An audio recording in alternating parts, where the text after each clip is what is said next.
இன்றைக்கி உருளைக்கிழங்கு ஹல்வா எப்படி செய்கிறதுன்னு பார்க்க போகிறோம். அதுக்கு நான் 4 உருளைக்கிழங்கை வேக வச்சுருக்கேன். இதை துருவி எடுத்துக்கலாம்.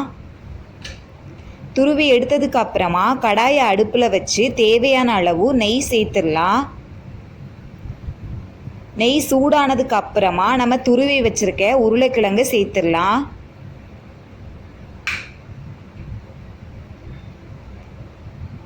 உருளைக்கிழங்கை நல்லா வதக்கி அது மசிஞ்சதுக்கு அப்புறமா 4 உருளைக்கிழங்கு துருவும் போது 1 கப் இருந்தது, அதுக்கு 3/4 கப் சர்க்கரை சேர்த்துடலாம்.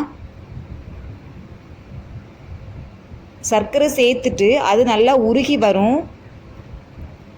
உருகி வர நல்லா கிளறிடலாம். இப்போ 1 ஸ்பூன் நெய் சேர்த்துடலாம்.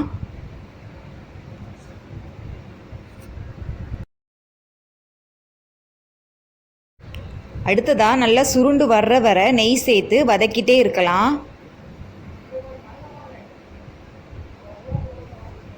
உருளைக்கிழங்கு ஹல்வா ரெடி ஆயிடுச்சு. வீடியோ பிடிச்சிருந்ததுன்னா லைக் பண்ணுங்கள், ஷேர் பண்ணுங்கள், கமெண்ட் பண்ணுங்கள், சேனலை சப்ஸ்கிரைப் பண்ணுங்கள். தேங்க்ஸ் ஃபார் வாட்சிங்.